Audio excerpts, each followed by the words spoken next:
The Christmas lights flickered, casting shadows across the dining room as my father's words hung in the air like frost.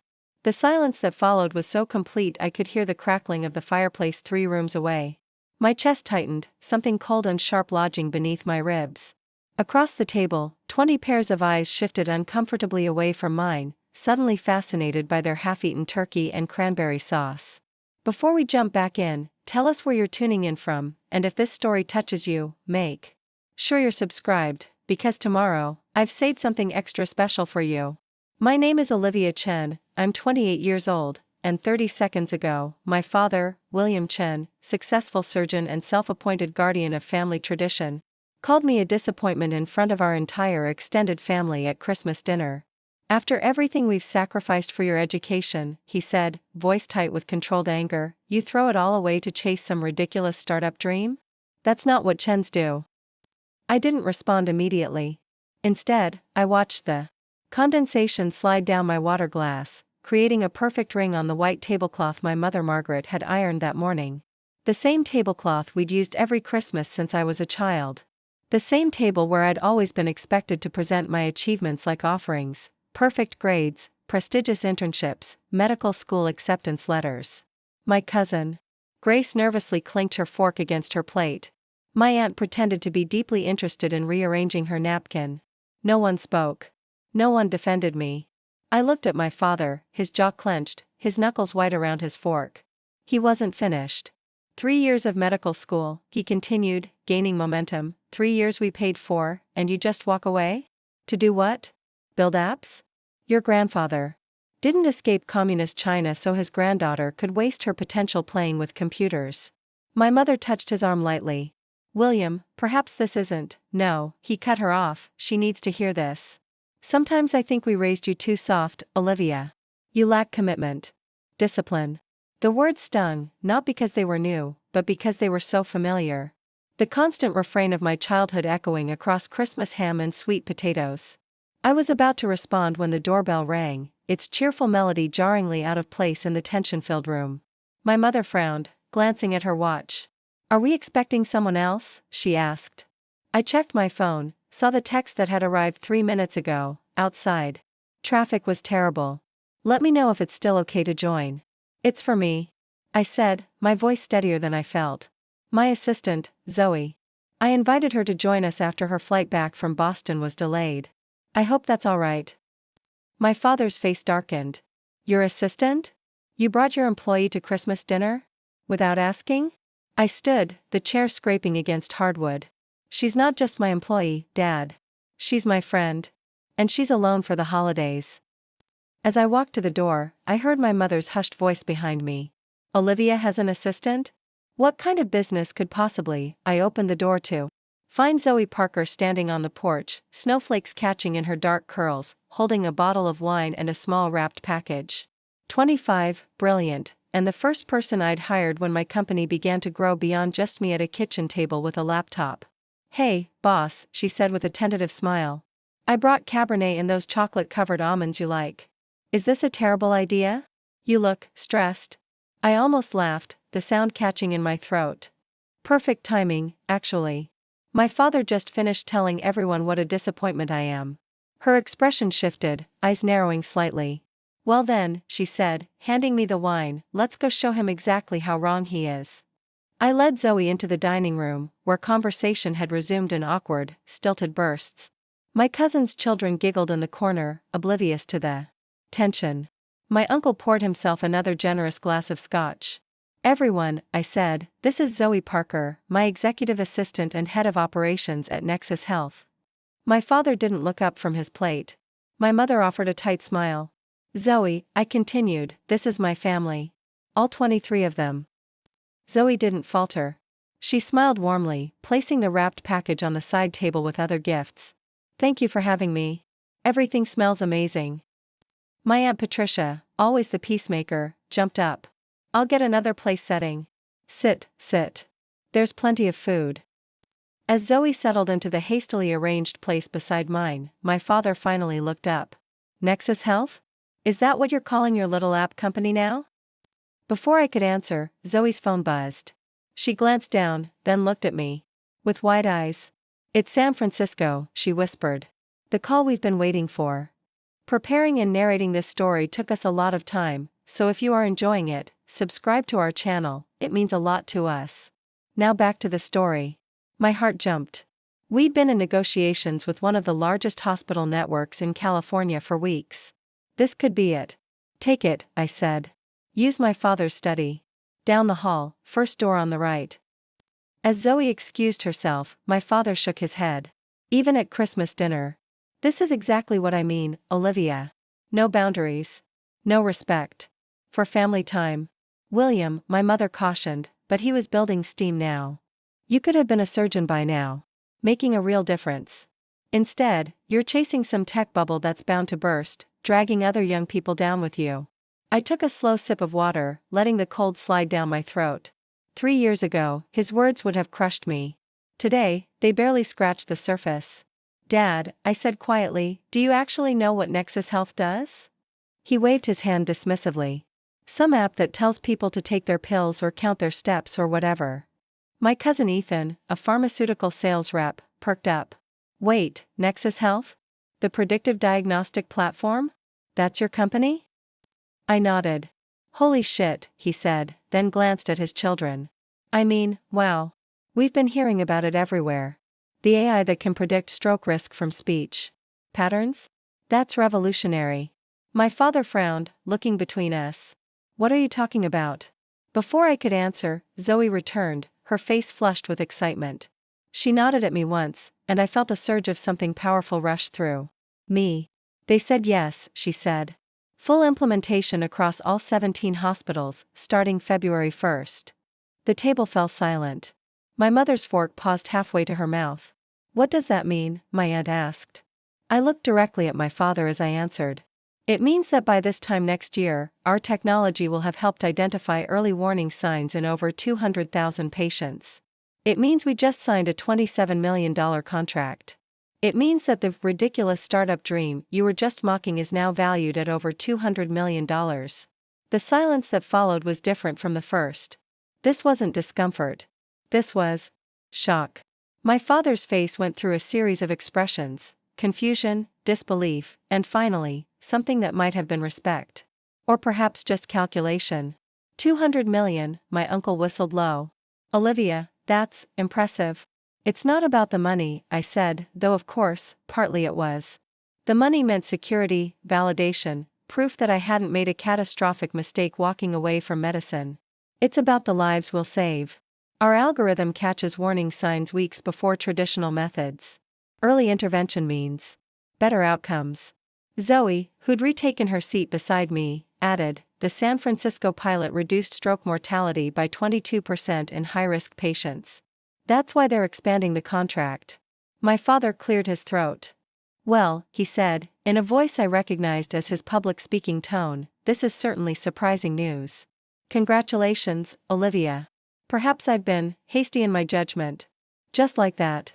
As if the years of doubt, the constant criticism, the dismissal of my choices could be erased with one financial milestone. As if success only counted when it came with a price tag he found impressive. I've been trying to tell you about my company for 3 years, Dad, I said. You never wanted to hear it. My mother jumped in. Olivia, your father is congratulating you. Let's not dwell on the past. Typical. In our family, harmony always trumped honesty. Pleasant facades mattered more than genuine connection. I felt something shift inside me. Not quite anger. More like clarity. You know what, I said, standing, I think Zoe and I should go. We have a lot to celebrate, and this doesn't feel like the right place for it. Protests erupted around the table. But it's Christmas. You can't leave now. We haven't even had dessert. My father remained silent, watching me with narrowed eyes. I turned to Zoe. What do you think? Should we go celebrate with the team instead? She nodded, already gathering her coat. I'll text everyone to meet us at Ember. They've been on standby all day. My mother stood, distressed. Olivia, please. Your father spoke out of turn, but he's proud of you. We all are. Are you? I asked quietly. Or are you just proud now that you know other people value what I've built? She had no answer for that. I walked to the coat closet, Zoe following. Behind us, the family erupted into whispered conversations. I caught fragments, millions, and didn't know, and always was the smart one. As I reached for my coat, my father appeared beside me. "Olivia," he said, his voice lower now, controlled. "Don't be dramatic. Come back to the table. We should discuss this development. Perhaps there are ways I can help. I know people at Memorial Hospital who might be interested in your technology." Of course. Now that my work had proven valuable, he wanted to insert himself. To claim some ownership, some credit. "That's generous, Dad, but we've got it covered. Our medical advisory board includes the former Surgeon General and the head of neurology at Johns Hopkins." His eyebrows rose slightly. "I didn't realize." "There's a lot you don't realize," I said, buttoning my coat. "Because you never asked." For a moment, something flickered across his face, regret, perhaps, or simply calculation.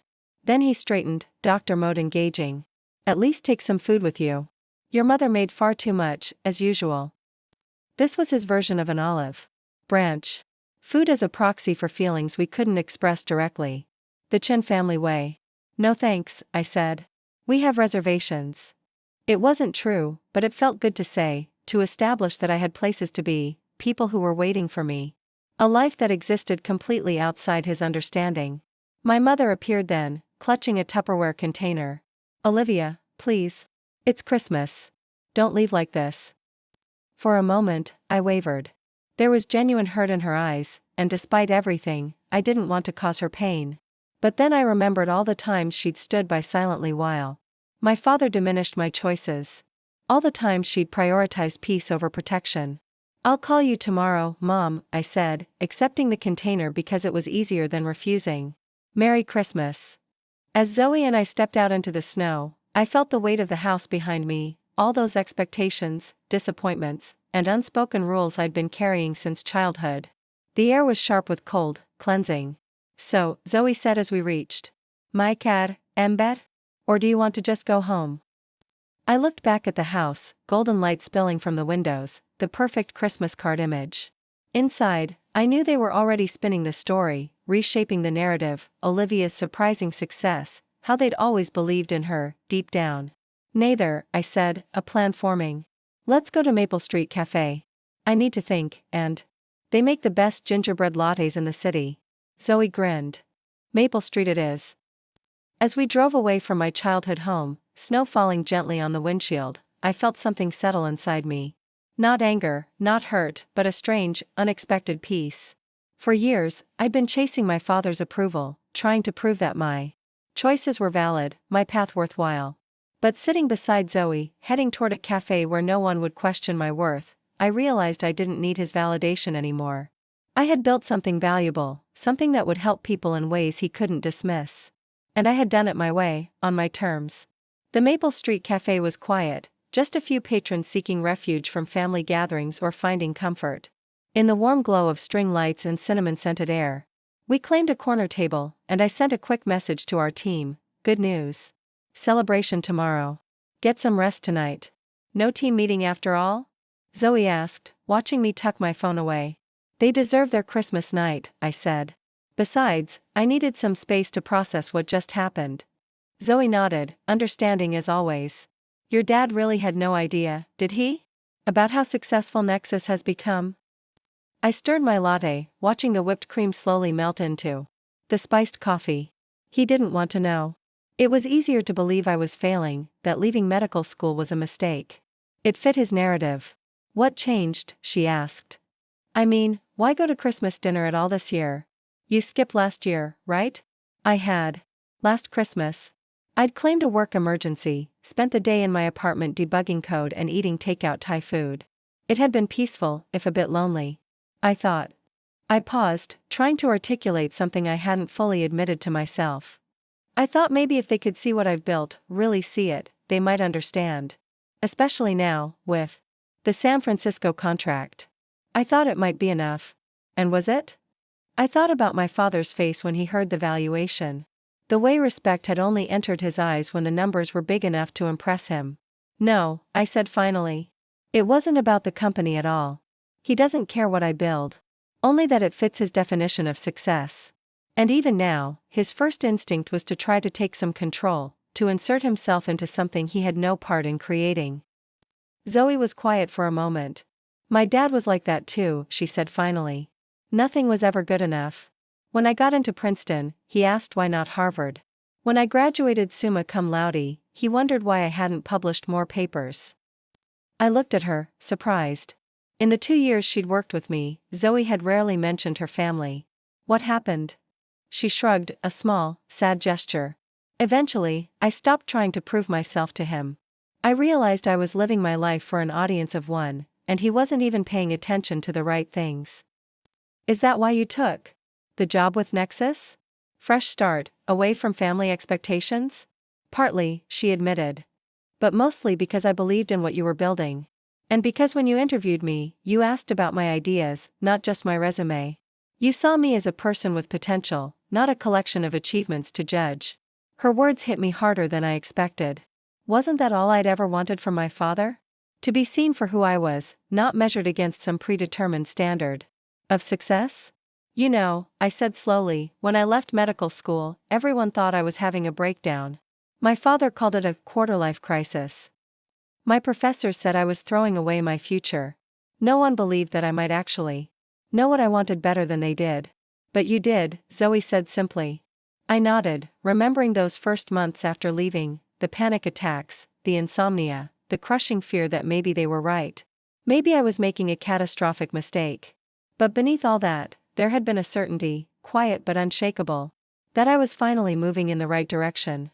I started Nexus because I saw a gap in the system, I said. All these brilliant doctors with incredible knowledge, but no efficient way to identify patterns across thousands of patient records. I thought, what if we could help them see what they might be missing? What if we could catch the warning signs they don't have time to look for? And now you've done exactly that, Zoe said, on a scale that's going to help thousands of people. But it's never going to be enough for him, I realized aloud. Even if Nexus becomes a billion-dollar company, even if we save millions of lives, he'll always see it as the path I chose instead of the one he wanted for me. Zoe reached across the table and squeezed my hand briefly. Then maybe it's time to stop measuring your success by his standards. Outside, snow continued to fall, blanketing the city in hushed white. Through the cafe window, I could see people hurrying past, heading home to their families, their celebrations, their own complicated webs of expectation and love. You know what's ironic? I said. I actually use a lot of what I learned in medical school. The diagnostic frameworks, the pattern recognition, the understanding of how symptoms connect, it all went into our algorithm. I didn't waste my education. I just applied it differently than everyone expected. Have you ever told your father that? I shook my head. He never gave me the chance. Every time I tried to explain Nexus, he'd change the subject or find some way to compare it unfavorably to real medicine. Well, Zoe said, raising her mug in a small toast, here's to applying our education in ways our parents never imagined. I clinked my mug against hers, feeling a smile form despite everything. To disappointing the right people for the right reasons. She laughed, and for the first time since sitting down at my parents' table that afternoon, I felt the tension in my shoulders begin to ease. You know, Zoe said thoughtfully, your father reminds me of Dr. Richards from Memorial, brilliant, but so convinced of his own rightness that he can't see the value in new approaches. Dr. Richards, the skeptical neurologist who had initially dismissed our algorithm as tech gimmickry, only to become one of our strongest advocates after it identified a rare arterial anomaly in a patient he'd cleared as healthy. The difference is, I pointed out, Dr. Richards was willing to be proven wrong. He changed his mind when he saw the evidence. My father just moves the goalposts. We sat in comfortable silence for a while, watching the snow, sipping our drinks. Around us, the cafe hummed with quiet conversation and gentle holiday music. It wasn't the Christmas I had imagined when I'd driven to my parents' house that morning, nervous but hopeful, bearing carefully wrapped gifts and practiced explanations of my company's recent successes. But somehow, it felt more honest. More real. My phone buzzed, a text from my mother, please call when you get home. Your father didn't mean to upset you. We're proud of you, Olivia. I stared at the message, at that word, proud. Too little, too late, offered only after external validation. Had forced their hand. Everything okay? Zoe asked, noticing my expression. Just my mom, I said, putting the phone away without replying. She wants me to know they're proud of me now. And how do you feel about that? I considered the question carefully. Honestly? It doesn't matter as much as I thought it would. Their pride, their approval, it's like currency that's been devalued. I spent so many years trying to earn it, and now that it's being offered, I realize I don't actually need it anymore. I met Zoe 2 years ago at a tech conference in Chicago. At the time, Nexus Health was just me, an idea, and a prototype app that crashed more often than it worked. I'd rented the smallest booth in the expo hall, sandwiched between a cryptocurrency startup and a company selling smart water bottles. My backdrop was a wrinkled banner I'd designed myself and printed at a copy shop the night before. I wasn't supposed to be there at all. I should have been in my 3rd year of medical residency, following the path my parents had mapped out since I was old enough to hold a stethoscope. William Chen, chief of neurosurgery, and his wife Margaret, hospital administrator, had raised me to be the perfect medical legacy. Their daughter, the future Dr. Olivia Chen. Instead, I was 26, living off savings and credit cards, trying to convince anyone who would listen that my algorithm could revolutionize preventative care. Most people walked past my booth without a second glance. Those who stopped usually left confused or skeptical. An app that predicts strokes? Sounds like science fiction, one doctor told me before walking away. By the second day, I was questioning everything. Maybe my father was right. Maybe I had thrown away a promising career for a pipe dream.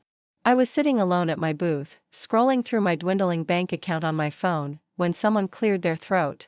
Your sign says you need beta testers, she said. I'd like to volunteer my grandmother. I looked up to find a young woman with dark curly hair and intelligent eyes studying my display. She wore a conference badge that read, Zoe Parker, Health Data Analytics. Your grandmother? I asked, caught off guard.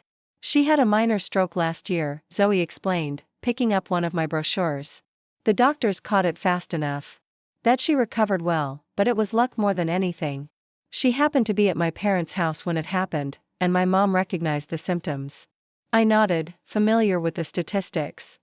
Most people don't recognize the early warning signs until it's too late.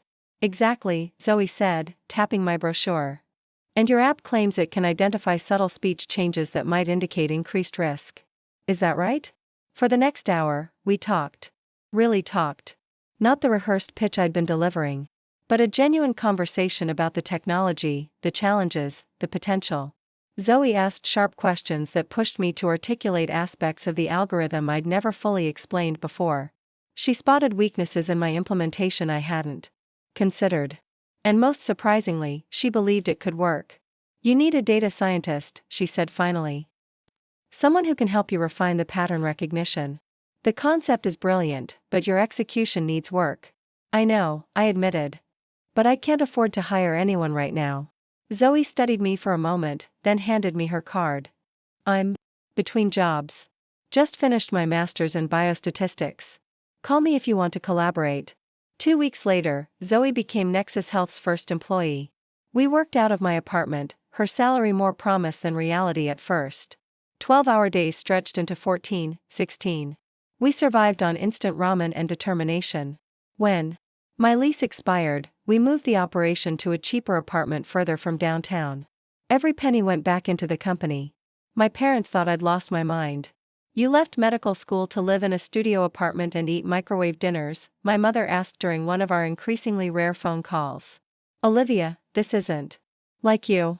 You've always been so sensible. She's going through a phase, I heard my father say in the background.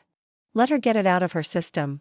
They were waiting for me to fail, to come back humbled and ready to resume the life they'd planned. But with every setback, every small victory, Nexus became more real, more mine. And slowly, the fear of disappointing them began to matter less than the fear of disappointing myself. Zoe and I built the first viable version of the app in 8 months. We convinced a small community health center to run a pilot program with 50 high-risk patients. The results were promising enough to attract our first round of funding, not much, but enough to move into a real office and hire 2 more developers. I didn't tell my parents about any of it. Our conversations had dwindled to brief, surface-level exchanges at holidays. How are you? Fine. Weather's been nice. Yes, it has. They stopped asking about Nexus, and I stopped volunteering information. It was easier that way. Until last September, when our algorithm correctly identified warning signs in 3 patients who showed no clinical symptoms, all of whom were later confirmed to be in the early stages of cerebrovascular events. The medical journal article caught attention. Investors started calling. Suddenly, Nexus Health wasn't just my obsession, it was a company that mattered. I thought about calling my father then. Imagined his reaction when he realized that his wayward daughter had created something valuable after all. But every time I picked up the phone, I remembered his words the day I told him I was leaving medicine. "You're making the biggest mistake of your life, Olivia. Don't come running back when you realize what you've thrown away." So I didn't call. And he didn't read medical technology journals, apparently, because the silence between us continued, broken only by my mother's occasional updates and holiday obligations. Until this Christmas, when I'd finally gathered the courage to show up with my head held high, ready to share what I'd built. And instead, I got called a disappointment before I could even explain. "Earth to Olivia," Zoe said, waving her hand in front of my face. "Where'd you go just now?" I blinked, returning to the present moment, the cafe, the snow outside, the half-empty mug of gingerbread latte cooling between my hands. "Sorry," I said. "Just thinking about how we got here. From your parents' dining room to this cafe? Or the larger existential journey?" Zoe grinned. "Both, I guess." I checked my watch. "It's only 8. Christmas isn't over yet. You should go, find somewhere more festive than sitting here with your boss while she processes family drama." Zoe shook her head. "Nowhere to go. Remember? Parents in Australia this year, brother in Colorado. It was either your family dinner or Chinese takeout alone in my apartment. Well, this is probably worse than takeout." "Are you kidding?" She laughed. "This is the most emotionally authentic Christmas I've had in years. Usually, I just sit through dinner while my mother complains about my hair and my father interrogates me about my 5-year plan." I smiled despite myself. "At least your father thinks you're capable of having a 5-year plan. Mine still treats me like I'm having an extended teenage rebellion." "Fathers," Zoe sighed. "Why do we care so much what they think?" "Good question." I traced the rim of my mug with my finger. "When I was 10, my father took me to the hospital for Take Your Daughter to Work Day. He let me wear his white coat, rolled up at the sleeves. It dragged on the floor behind me like a train. The nurses called me Dr. Chen Jr., and I felt important. Special. Let me guess, it was the highlight of your childhood?" "Pretty much." He was so proud that day, showing me off to his colleagues. "My daughter, the future neurosurgeon," he kept saying. I didn't even know what a neurosurgeon was, but I knew I wanted to be one if it made him look at me like that. Zoe nodded. "The Chen family business." "Exactly. Except somewhere along the way, I realized I was more interested in the patterns, the data, the system behind the medicine than in the practice itself. But by then, the script was written. Chen daughter becomes Chen doctor. Any deviation was unthinkable. Until you thought it. Until I couldn't stop thinking it." I remembered the night I'd made the decision, sitting in the hospital cafeteria. At 3 a.m. after a 36-hour shift, watching an elderly patient's family gathered around his bed on the monitor. They'd been told he might not make it through the night. A stroke had left him unresponsive for days. I kept thinking, I continued, what if they'd known sooner? What if there had been some way to catch it before it happened? And not just for him, but for thousands of patients like him? "And Nexus was born," Zoe said softly. "In concept, at least.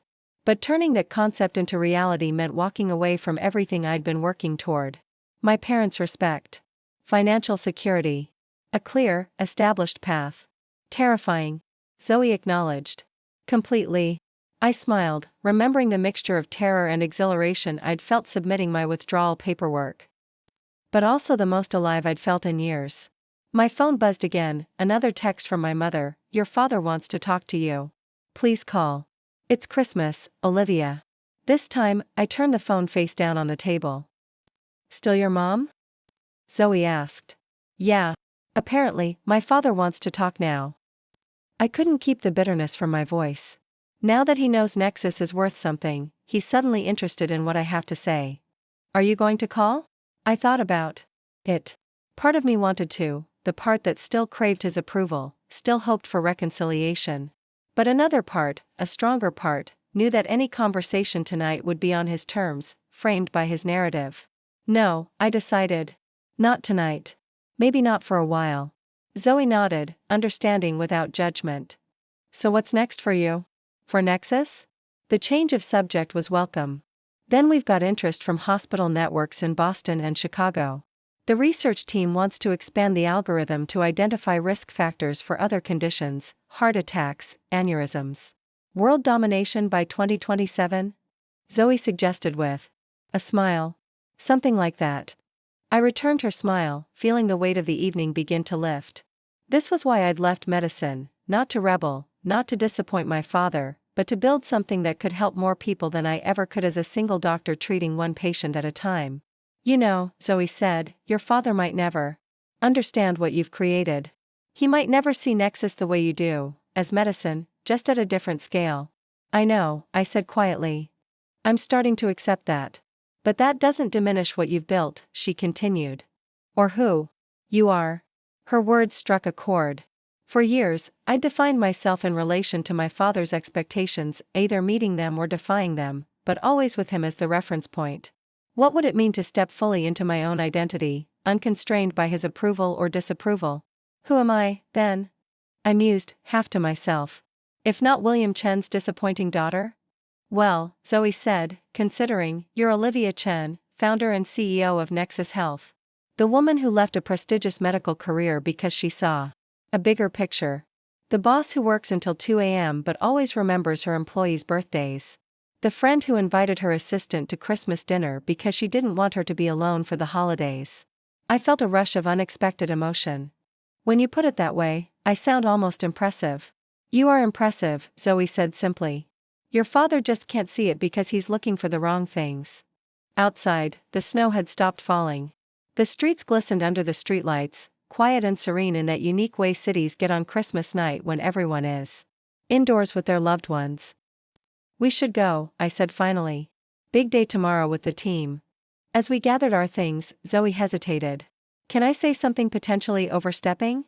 When has that ever stopped you before? I teased. Fair point. She zipped up her coat. I think you should call your father tomorrow. Not tonight, tonight is for you. But tomorrow, when you've had time to process, when you're standing on solid ground. Why? I asked, genuinely curious. Why should I be the one to reach out? Not for him, Zoe clarified. For you. So you can say what you need to say, set the boundaries you need to set, from a position of strength. So you can stop carrying around the weight of his disappointment. I considered her words as we stepped outside into the cold night air. The city felt different somehow, cleaner, more full of possibility than it had this morning. Maybe, I said. I'll think about it. We walked to the car in comfortable silence. As I unlocked the doors, I noticed a text notification on my phone, not from my parents this time, but from Dr. Maya Patel, the former Surgeon General who had recently joined our medical advisory board. Just heard about San Francisco. Congratulations, Olivia. This is going to change lives. I showed the message to Zoe, who grinned. See? The people who matter get it.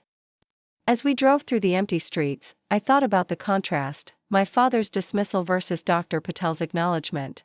One clinging to a narrow definition of success, the other recognizing innovation when she saw it. You know what's funny? I said as we neared Zoe's apartment building. When I was in medical school, my father used to talk about Dr. Patel all the time. She was his example of someone who had made it, prestigious positions, respected research, influence in the field. Now she's on my advisory board, and he still can't see that what I'm doing has value. Ironic, Zoe agreed. But maybe that's not about you at all.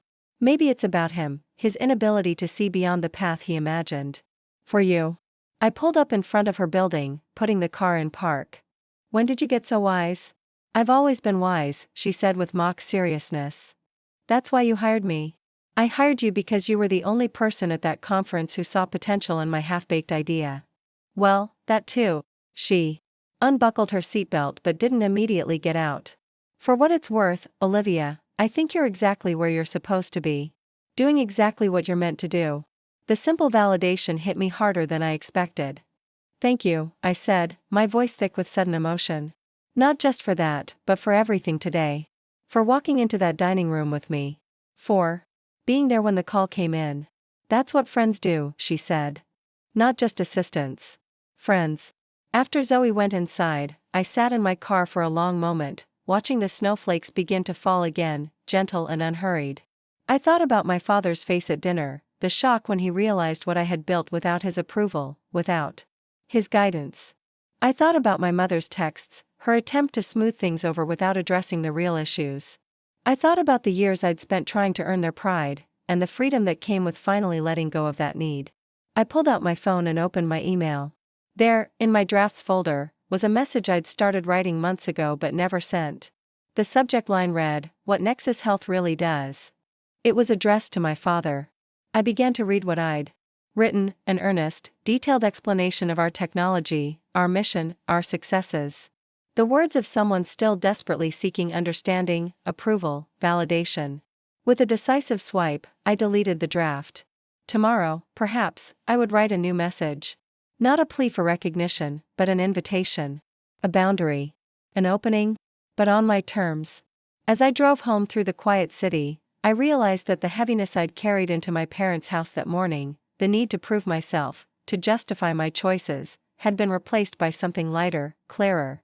I had built Nexus not to spite my father, not to prove him wrong, but because it was the work I was meant to do. His inability to see that didn't change its value. It didn't change my value. By the time I reached my apartment, it was just past 10. Christmas lights twinkled in windows across the street. From somewhere nearby, I could hear faint music and laughter. Inside, I kicked off my shoes and hung up my coat. The place was quiet, peaceful. On my desk sat the framed certificate from our first patent, beside a photo of our team celebrating our first major funding round. No medical diplomas, no family portraits. Just evidence of the life I had chosen, the path I had forged. I picked up the Tupperware container my mother had pressed into my hands as I left. Inside were slices of her traditional honey cake, the one she made every Christmas, following her own mother's recipe. It was a peace offering, the only kind she knew how to make. I took a small bite, letting the familiar taste of honey and spices bring back memories, some painful, some precious. Then I put the container in the refrigerator and went to my computer. There, waiting in my inbox, were dozens of messages from our team, responding to the news about the San Francisco contract. Excitement, congratulations, ideas for implementation. Already taking shape. This was my world now. These were my people. I began to respond, feeling a surge of energy despite the emotional day. There was so much to do, so much to build, so many lives we could touch with our work. Whatever my father thought of my choices, this was real. This mattered. As I worked, the sting of his words, disappointment, waste, lack of commitment, began to fade, replaced by a quiet certainty. I hadn't failed. I hadn't lost my way. I had simply found a different path to the same destination, helping people, saving lives, making a difference. Just not in the way William Chen had planned. I woke early the next morning, my laptop still open beside me. I'd fallen asleep responding to emails, planning our next steps for the San Francisco implementation. Outside, the city was blanketed in fresh snow, pristine and untouched in the pale morning light. For a moment, I lay still, letting memories of Christmas dinner filter back, my father's cutting words, the shocked silence, Zoe's timely arrival. The emotions felt distant now, like watching scenes from someone else's life. I checked my phone, 3 missed calls from my mother, 1 from my father, and a text from my cousin Ethan. "Hey Liv, that was intense last night. Dad says your company is a big deal. Can we talk sometime? I've got some ideas." Of course he did. Now that Nexus had the Chen family stamp of approval, or at least acknowledgement, everyone would suddenly have ideas, suggestions, ways they could get involved. I set the phone aside without responding and made coffee. By 8, I was showered and dressed in what Zoe called my power outfit, charcoal pencil skirt, crisp white blouse, and the red blazer I wore for important meetings. Today was important. Today we would tell our team about San Francisco, about the future we were building. As I gathered my things, my phone rang again. My father. This time, after a moment's hesitation, I answered. "Hello, Dad." "Olivia." His voice was formal, controlled. "I've been trying to reach you. I know. I needed some time to think." A pause. "Your mother is upset about how you left yesterday." Of course that would be his opening. Not an apology. Not a recognition of his behavior, but how my response had affected someone else. Classic William Chen deflection. I'm sorry she's upset, I said, keeping my voice neutral. But I needed to leave. On Christmas? It was childish, Olivia. We're family. Families work through disagreements. I took a deep breath, feeling the familiar frustration rise. This was why I'd avoided calling him back. Every conversation a battlefield where I was always somehow in the wrong. Dad, you called me a disappointment in front of our entire family. You dismissed years of my work without even understanding what I do. That's not a disagreement. That's disrespect. I spoke hastily, he conceded, which was as close to an apology as William Chen ever came. I didn't have all the information. And there it was. The crux of the matter. In his mind, his behavior was justified because he hadn't known about Nexus's success. If I'd been a struggling entrepreneur, his dismissal would have been appropriate. Would you have acted differently if you'd known about the San Francisco contract before dinner? I asked. Another pause. Of course. I wouldn't have questioned your choices if I'd understood the scale of what you've accomplished. His honesty was both refreshing and painful. That's the problem, Dad. You shouldn't need external validation to respect my decisions. You shouldn't need a multi-million-dollar contract to believe I might know what I'm doing with my life. That's not fair, Olivia. We invested hundreds of thousands in your education, which I'm using every day, I interrupted. Everything I learned in medical school is part of what makes Nexus work. I didn't waste your investment. I amplified it. I could almost hear him processing this, recalibrating. Your mother says your company helps predict strokes? Among other things? Yes. Our algorithm analyzes subtle changes in speech patterns, facial expressions, and movement that might indicate increased risk. It catches warning signs weeks or even months before traditional screening methods. And hospitals are implementing this technology? 17 hospitals in the San Francisco network, starting February. We've had successful pilot programs in 4 other cities. The results have been significant. Another pause, longer this time. When he spoke again, his voice had shifted slightly. That's impressive, Olivia. 3 words.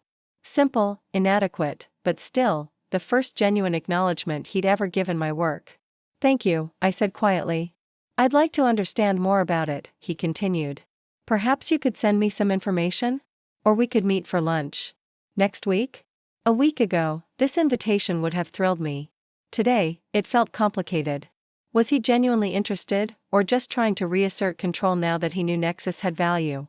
I need to check my schedule, I said. We're ramping up for the San Francisco launch. I'll let you know. Of course, he said, a note of disappointment in his voice. You're busy. I understand. We were silent for a moment, the weight of years of miscommunication hanging between us. Dad, I said finally, I need you to understand something. I didn't leave medicine to hurt you or Mom.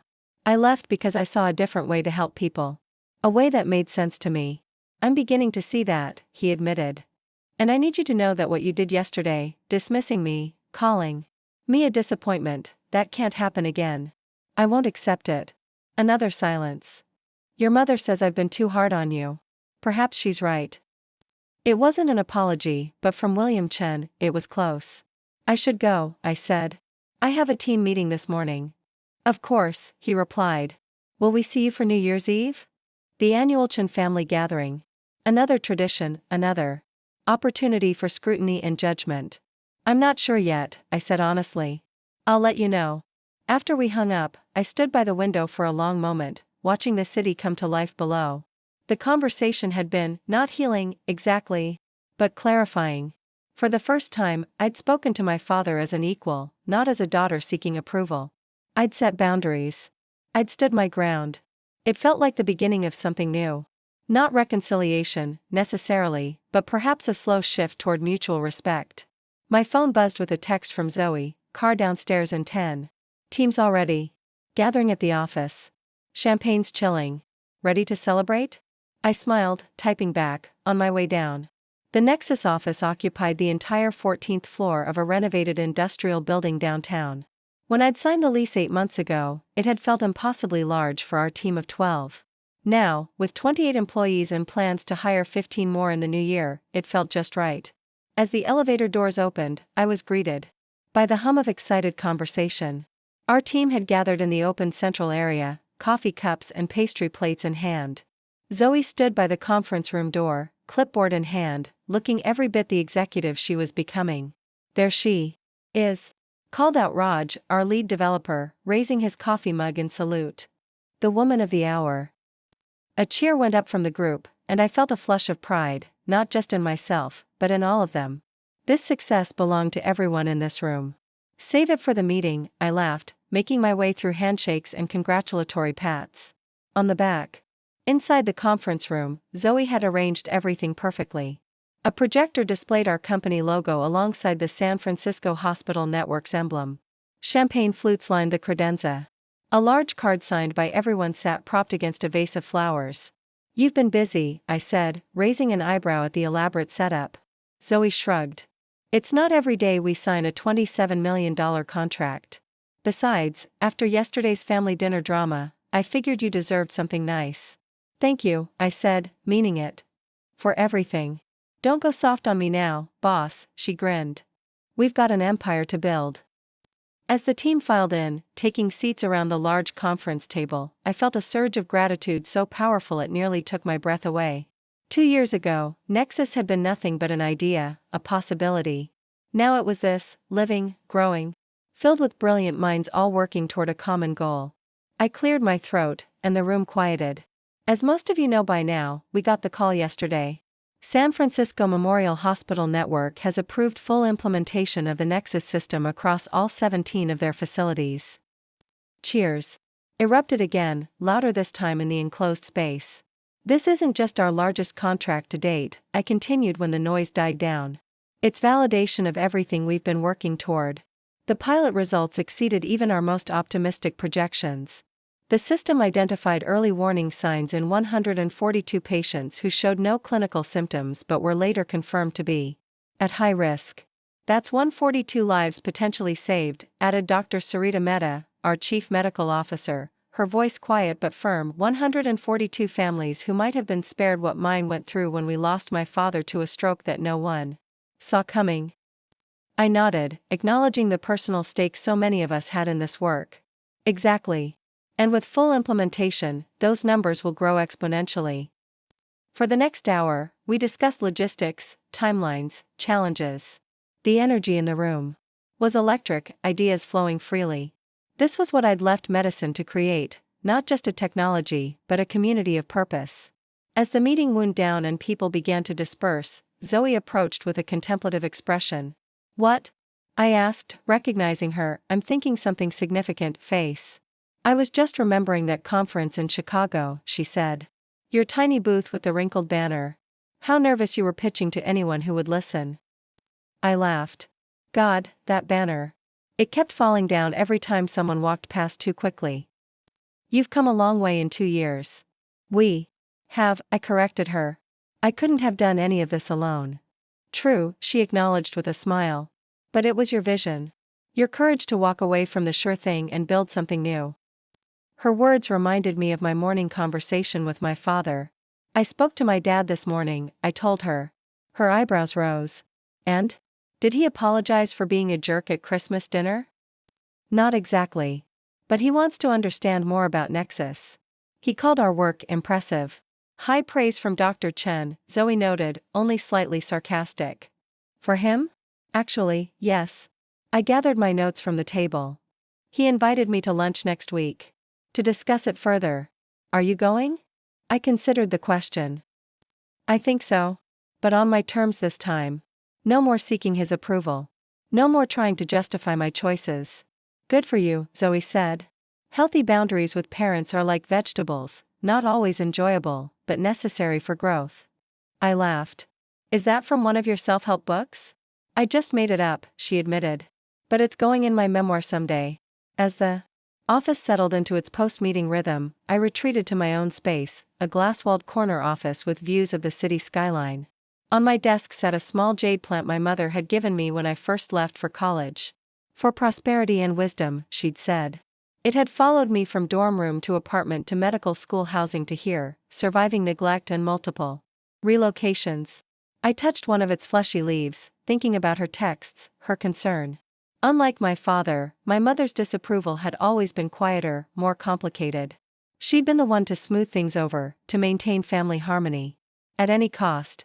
Even when that cost was her own voice, her own truth. On impulse, I picked up my phone and called her. "Olivia?" She answered on the first ring, her voice hopeful. "I'm so glad you called. Your father said you two spoke this morning." "We did," I confirmed. "It was better than expected." "He feels terrible about what happened at dinner," she said quickly. "I called to tell you about my company. About what we're doing. If you want to hear it." A pause. "Of course I do, sweetheart." So I told her. Not the sanitized version I'd prepared for Christmas dinner, designed to impress and justify. The real story, with all its challenges and setbacks and moments of doubt. I told her about the patients whose lives our system had already impacted, about the doctors who had gone from skeptics to champions, about the team I'd built and the future we were working toward. She listened without interrupting, making small sounds of acknowledgement but no judgments, no comparisons to the medical career I'd abandoned. "It sounds remarkable, Olivia," she said when I finished. "I had no idea it was so comprehensive." "It's still evolving," I told her. "We're constantly refining the algorithm, expanding its capabilities. The potential applications go far beyond stroke prediction." "And you built all this? From nothing?" "With help," I said. "Lots of help. But yes, essentially." Another pause. "I wish you'd told us sooner. Really told us, I mean. Not just the vague mentions of your tech project." Eastside. Would it have made a difference, Mom? Would Dad have listened? Or would he have just found different reasons to dismiss it? She didn't answer immediately, which was answer enough. "Things are different now," she said finally. "Your father is reconsidering some of his perspectives. The world is changing so quickly. Medicine is changing. He sees that now." "Because Nexus is financially successful," I said, unable to keep the edge from my voice. "Because other people have validated my work." "Partly," she admitted, surprising me with her candor. "But also because you stood up to him. You walked out of that dinner with your head high. You didn't beg for his approval. I think he respects that more than he's willing to admit." I hadn't considered that possibility. That my refusal to accept his judgment might have shifted something in his perception of me. "Your father has always valued strength," she continued. "Even when it challenges him. Especially then, perhaps." I thought about that, about the complex, difficult man who had shaped so much of my life through both his presence and his expectations. Had I misunderstood some fundamental aspect of our relationship all these years? "He's not good at admitting when he's wrong," my mother added, in what might have been the understatement of the century. "But he wants to understand your work. That's his way of reaching out." "I know," I said. "And I'll meet him halfway. But things have to be different going forward. I can't keep measuring my worth by his standards." "No," she agreed softly. "You found your own path. It's time we all recognized that." After we hung up, I sat for a long time, watching the winter sun glint off the snow-covered buildings. The conversation had left me with a strange mixture of hope and wariness. Could my relationship with my parents truly evolve? Or would we fall back into old patterns at the first disagreement? A knock at my door interrupted my thoughts. It was Raj, tablet in hand, looking excited. "Sorry to interrupt," he said, "but I think we've had a breakthrough with the cardiovascular extension. The preliminary runs are showing a 68% accuracy rate in identifying early markers for heart attack risk." I straightened, professional focus immediately returning. 68%? That's significantly higher than our target for this stage. Exactly. He handed me the tablet, displaying a series of complex graphs. "We're especially seeing strong correlations in the voice stress indicators, combined with the subtle changes in color distribution in facial capillaries." As we dove into the technical details, I felt that familiar surge of purpose, of rightness. This was where I belonged. This was the work I was meant to do. Whether my father ever fully understood or approved was, ultimately, secondary to that essential truth. Later that afternoon, I found myself back in the main workspace, watching my team collaborate. Software engineers debated algorithm refinements with medical researchers. Data analysts and UI designers sketched out interface improvements on a whiteboard. Everyone focused, engaged, united by a shared mission. Zoe appeared at my side, coffee in hand. "Penny for your thoughts?" I accepted the mug gratefully. "Just appreciating what we've built here. Not just the technology, but this. I gestured to the room, the people, the energy. 2 years ago, none of this existed. And 2 years from now, she prompted. I smiled. Who knows? At the rate we're going, we might need a bigger office. And a bigger team, she added. HR says we've had over 200 applications since the medical journal article came out last month. Everyone wants to be part of what we're doing. Including my family, apparently, I said wryly. My cousin Ethan texted this morning. Suddenly he has ideas he wants to discuss. Zoe rolled her eyes. Amazing how success changes people's perception. It doesn't change everything, though, I mused. My father still sees the world through his own narrow lens. He's trying, I think, but he's still your father, Zoe finished for me. Still the same man who called you a disappointment yesterday because you didn't follow his preferred script for your life. Yes. And no. I considered how to articulate the subtle shift I'd sensed in our morning conversation. He's still himself, with all his flaws and blind spots. But maybe there's room for growth. For both of us. Zoe looked skeptical. Just be careful. Don't let the possibility of his approval pull you back into old patterns. I won't, I promised. Realizing as I said it that I meant it. That's what yesterday taught me. I don't need his approval anymore. I found my own measure of success. We stood in comfortable silence, watching our team at work. Outside the large windows, snow had begun to fall again, soft flakes drifting past the glass. Speaking of success, Zoe said, Dr. Patel called. While you were meeting with Raj. The Surgeon General's office is interested in discussing national implementation possibilities for Nexus. I nearly choked on my coffee. The Surgeon General? Are you serious? Completely. They've been monitoring our pilot results. Dr. Patel says they're extremely encouraging. She wants to set up a meeting for early January. The implications were staggering. National implementation would mean access to datasets from across the country, the ability to refine our algorithm with millions of patient records, the potential to impact public health on a scale I'd barely dared to imagine. This is huge. I managed, my mind racing with possibilities. It's what you've been working toward, Zoe reminded me. What we've all been working toward. I nodded, feeling a complex mixture of emotions, pride, excitement, nervousness, and something else, something that took me a moment to identify, validation. Not from my father or my family, but from the medical establishment itself. The very system I'd stepped away from was now recognizing the value of the different path I'd chosen. We should tell the team, I said. This affects everyone. Absolutely. But first. Zoe produced her phone, camera ready. Let me capture the exact moment Olivia Chen realized she's about to change the face of preventative medicine in America. I laughed, batting the phone away. Stop it.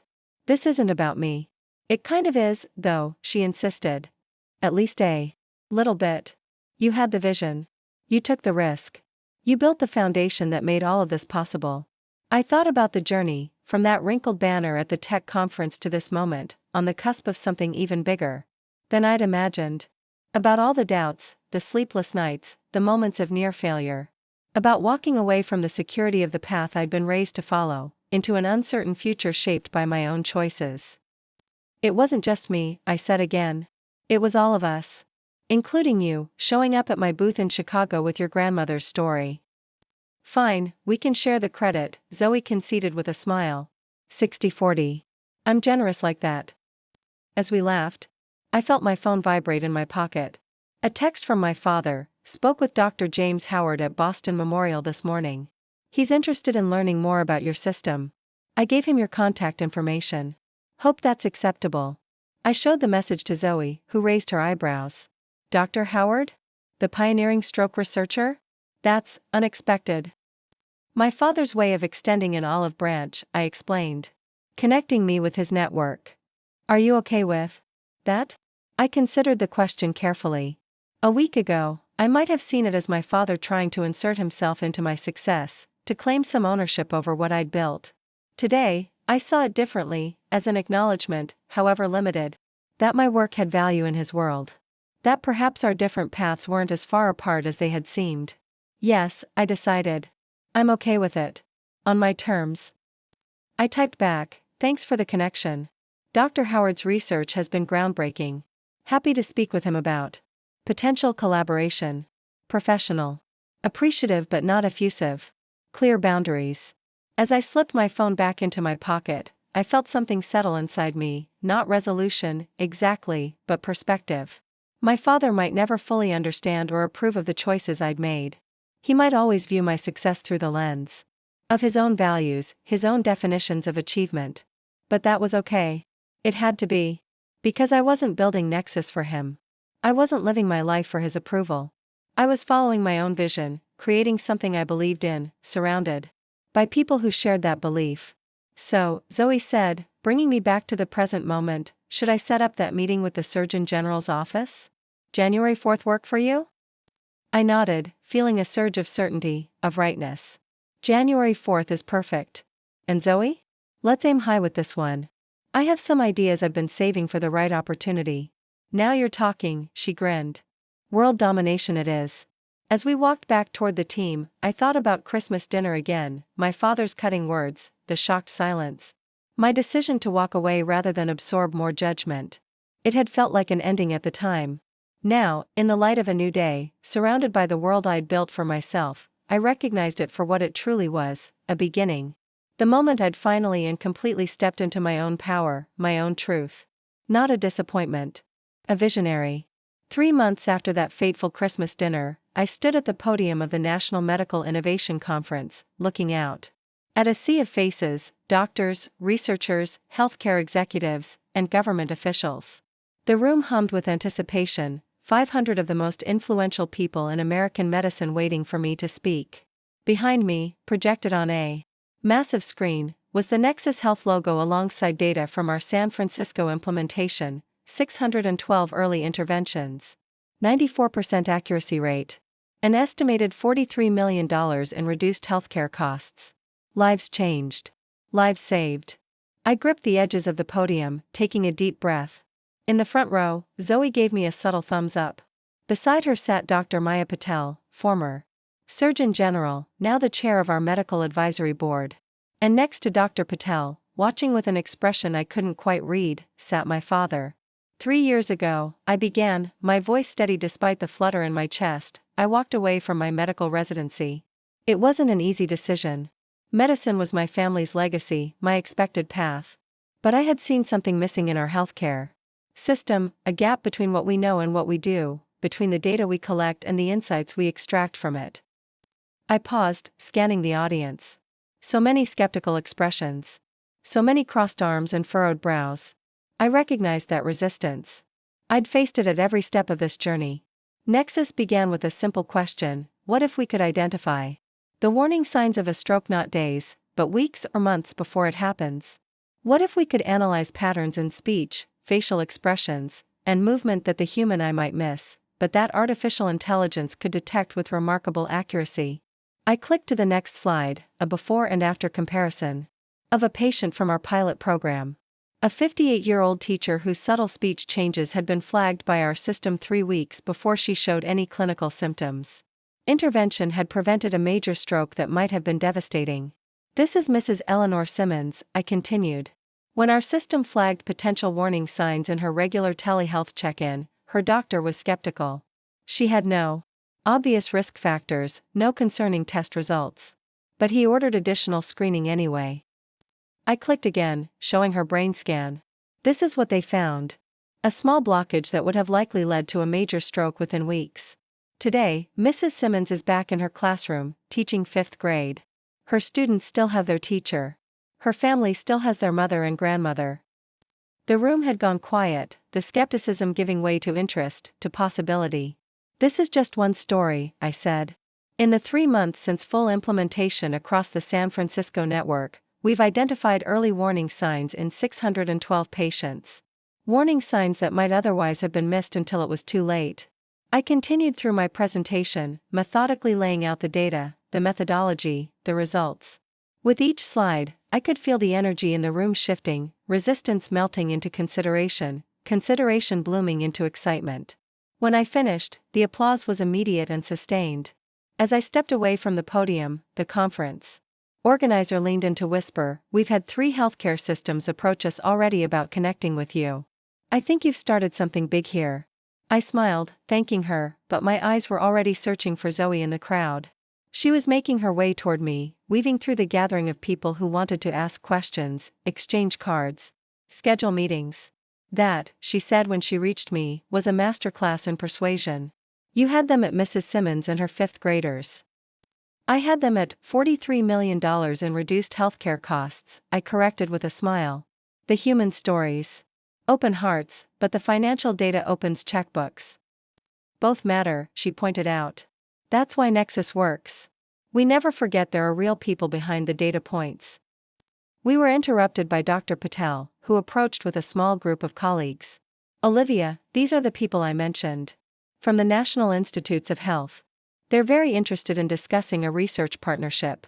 For the next hour, I moved through conversations with healthcare leaders from across the country, each one eager to understand how Nexus might fit into their systems, their patient populations, their budgets. It was exhausting and exhilarating, this tangible evidence that what we'd built was not just working but wanted. I was deep in conversation with the chief medical officer of a major hospital network when I felt a hand on my shoulder. I turned to find my father standing there, straight-backed and formal in his conference attire, but with something unfamiliar in his expression. "Dad," I said, surprised. He had attended at my invitation, but had maintained a polite distance throughout the morning. "I'm glad you could make it. Your presentation was excellent," he said, his tone professional but warm. "Very compelling. Data. Thank you."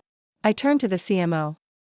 "Dr. Rivera, this is my father, Dr. William Chen, Chief of Neurosurgery at Eastern Memorial."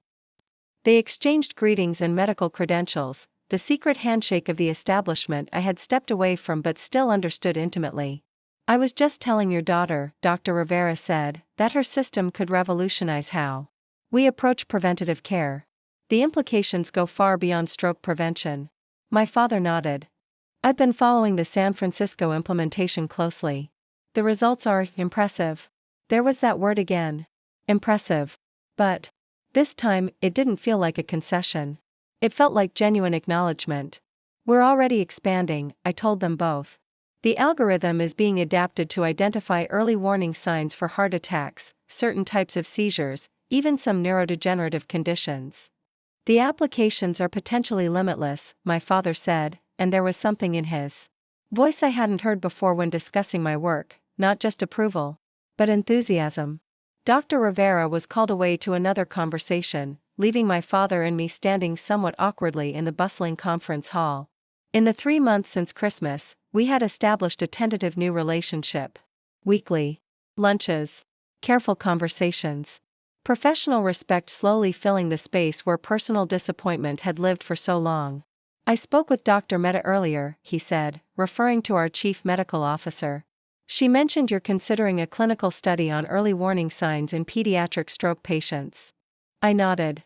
"It's in the early planning stages. The challenge is that the presentation is often different in children, and our current algorithm is trained primarily on adult data." "I treated a pediatric stroke case last month," he offered. 7-year-old boy. The family reported subtle changes in his speech patterns at least 2 weeks before the event. Changes that might have been detectable with your system. "Was he?" I couldn't finish the question. "He survived," my father said quickly. "But there's significant damage. Recovery will be long. If we had known earlier." He didn't need to complete the thought. We both understood the stakes, the urgency behind what Nexus was trying to accomplish. "I'd like to help with the pediatric study," he said, the words coming out formally, as if he'd rehearsed them. "If you're open to it. My department has one of the largest databases of pediatric stroke cases on the East Coast." I stared at him, momentarily speechless. William Chen, who had called my work a waste just 3 months ago, was now offering to collaborate, to contribute, to help.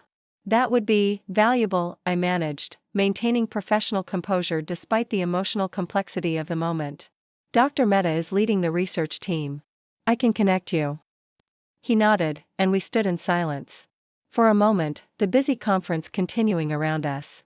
I searched for something to say, some way to acknowledge what this offer represented without overreaching, without presuming too much. "I saw your mother this morning before I left," he said unexpectedly. "She asked me to remind you about Sunday dinner."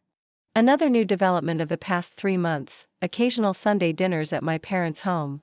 Not the formal, performance-based gatherings of my childhood, but something simpler, more genuine. Sometimes just the three of us, sometimes including my Aunt Patricia or my cousin Ethan, who had indeed had ideas about Nexus, some of which were actually insightful. I'll be there, I promised. Assuming we wrap up here at a reasonable hour. Good. He hesitated, then added, she's proud of you, you know. We both are. 3 months ago, those words would have been everything I wanted to hear. Now, they were welcome but not necessary. Pleasant but not defining. Thank you, I said simply. We were interrupted by Zoe, tablet in hand, looking apologetic. Sorry to intrude, Dr. Chen, but Olivia, the panel discussion starts in 10 minutes, and the moderator has some last-minute questions. My father nodded in understanding. Of course. Don't let me keep you. As I turned to go, he added, dinner next week? Just the two of us? There's a new research paper on vascular abnormalities I'd like to discuss. It might have implications for your work. I smiled, recognizing this for what it was, an olive branch, offered in the language he understood best. Not emotion, not apology, but science. Collaboration. Shared intellectual territory. I'd like that, I said. The panel discussion focused on the future of AI in healthcare, featuring luminaries from major medical institutions alongside tech innovators. I had been added to the lineup at the last minute, a recognition of Nexus's growing influence in the field. As I took my seat at the long table on stage, I couldn't help but reflect on the journey that had brought me here. Just 3 years ago, I had been a medical resident, following the expected path, living within the narrow boundaries of my father's approval. Now I was here, representing a company valued at over $300 million, pioneering technology that was changing the face of preventative care. The moderator, a respected medical journalist, turned to me first. Dr. Chen, Nexus Health has gone from a startup to a major player in medical technology in just 3 years. What drove you to leave traditional medicine and pursue this path? I thought about all the possible answers, the technical challenges, the market opportunity, the potential for impact at scale. All true, all part of the story. But not the heart of it. Frustration, I said honestly. I was working in a system designed to treat illness rather than prevent it. We were intervening too late, when conditions had already progressed to the point of serious harm. I believed there had to be a better way. The journalist nodded, encouraging me to continue. As a medical resident, I saw patient after patient, who might have had different outcomes if we'd identified warning signs earlier. The traditional model wasn't working, not because the doctors weren't skilled or dedicated, but because the human eye and ear can only detect so much. I wanted to create a tool that could see the patterns we miss, that could give physicians more time to intervene, more chances to help. And you had to leave medicine to do that? Asked one of the other panelists, a cardiologist from a prestigious hospital. There was no hostility in his question, just genuine curiosity. I had to step away from clinical practice, I clarified. But I never left medicine. What we're doing at Nexus is medicine, just at a different scale, with different tools. Our team includes doctors, nurses, medical researchers working alongside data scientists and engineers. It's that collaboration across disciplines that makes Nexus effective. The discussion continued, touching on ethical considerations, implementation challenges, the future of human-AI collaboration in healthcare. Throughout, I found myself articulating a vision that had once existed only in my mind, now made real through the work of our team, validated by data, endorsed by institutions that had once seemed unreachable. After the panel, as I gathered my things to leave, I noticed my father waiting at the back of the room. He had stayed for the entire discussion, I realized. Had heard me speak about my frustrations with traditional medicine, my vision for something different. Had listened. As I approached, he surprised me by offering a small smile. You held your own up there. They weren't easy on you. No, I agreed. But that's good. We need the scrutiny, the hard questions. It makes the work stronger. He nodded, and we began walking together toward the conference center exit. Your point about cross-disciplinary collaboration was well made. It's something traditional medicine has resisted for too long. It wasn't easy to build, I admitted. Getting doctors and data scientists to speak the same language, to trust each other's expertise, that was one of our biggest challenges early on. I can imagine, he said, and I realized he actually could. As department head, he had navigated similar challenges, different disciplines with their own languages, their own priorities. We had reached the lobby, bright spring sunlight streaming through the glass doors. Outside, the world continued its ordinary Monday rhythms, taxis pulling up, pedestrians hurrying past, life moving forward. I should get back to the hospital, my father said, checking his watch. I have patients this afternoon. Of course. Thank you for coming, Dad. It meant a lot. He looked at me then, really looked, in a way that felt new. Not evaluating, not judging, but seeing. You've built something remarkable, Olivia. Something important. The words settled into me, warm and validating, but not defining. Not necessary. In the way they once would have been. I'll see you Sunday, I said. Tell Mom I'll bring that dessert she likes from Bellini's. After he left, I found Zoe waiting by our designated meeting spot, fielding emails on her phone. In the 3 months since Christmas, she had officially been promoted from executive assistant to chief operations officer, a title that better reflected her growing role in shaping Nexus's future. Productive conversation with your dad, she asked, looking up. Actually, yes. He's offering to collaborate on the pediatric study. And he stayed for the panel. Zoe raised her eyebrows. Dr. William, medicine is the only noble profession. Chen wants to collaborate with a tech company? The apocalypse must be nigh. I laughed. It's not quite that dramatic. But it is, progress. Speaking of progress, she said, 3 more. Healthcare systems have requested meetings this afternoon. And the venture capital group from Seattle wants to move up our call to discuss the Series C funding round. Reality reasserted itself, the busy, demanding, exhilarating reality of running a growing company at the forefront of medical innovation. Let's head back to the hotel, I suggested. We can set up in the business center for the calls. As we walked through the spring sunshine, I found myself thinking about the contrast between this conference, the respect, the interest, the open doors, and that first one in Chicago, with its wrinkled banner and skeptical visitors. About the difference between standing alone at a tiny booth and standing at a podium before hundreds, my work validated not just by success but by impact. You're smiling, Zoe observed. Care to share? Just thinking about how far we've come. How much has changed? Professionally? Or personally? Both, I admitted. 3 months ago, my father called me a disappointment in front of our entire family. Today he's offering to collaborate on research. People can surprise you, Zoe said. Sometimes even in good ways. It's not just him who's changed, though, I reflected. It's me too. 3 months ago, I still needed his approval. I was still measuring my success by whether he recognized it. And now? I considered the question carefully. Now I understand. That his approval is welcome but not necessary.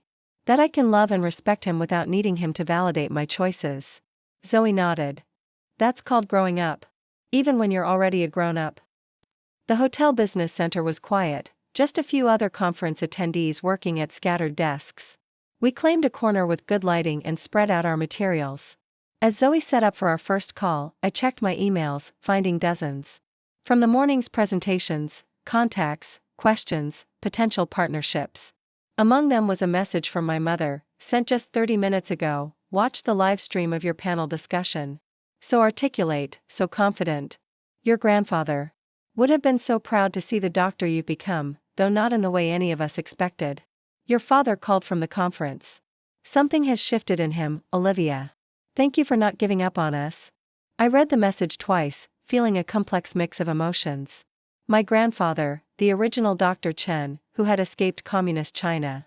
With nothing but his medical knowledge and determination. Who had built a new life in America, established a legacy of healing that had shaped our family for generations. He had died when I was 15, before I fully understood the weight of expectations I carried. Before I realized I might want something different than the path he had forged. Would he have been proud?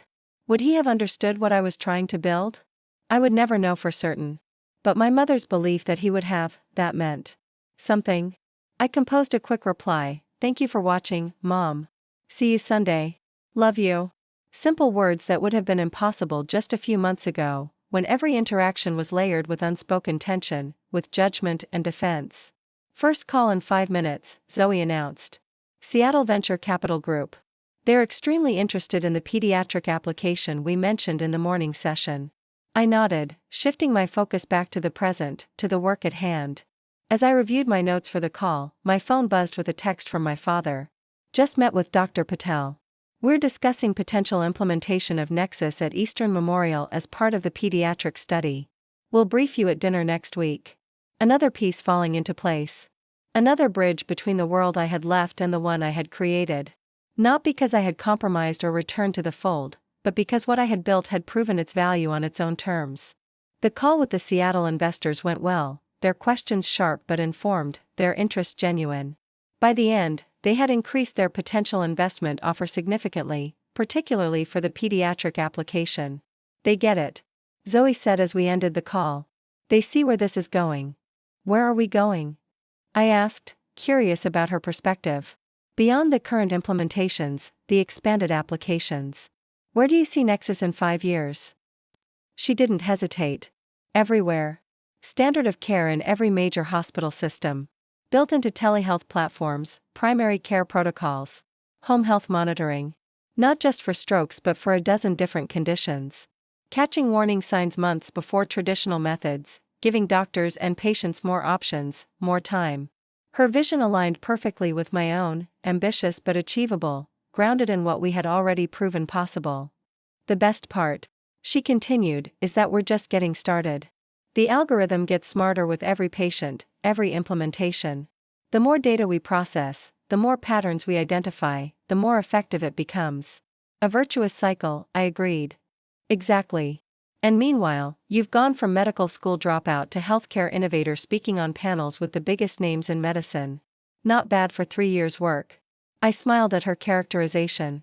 Medical school dropout. I wonder if that's how my father still thinks of me. Up next, you've got 2 more standout stories right on your screen. If this one hit the mark, you won't want to pass these up. Just click and check them out. And don't forget to subscribe and turn on the notification bell, so you don't miss any upload from us.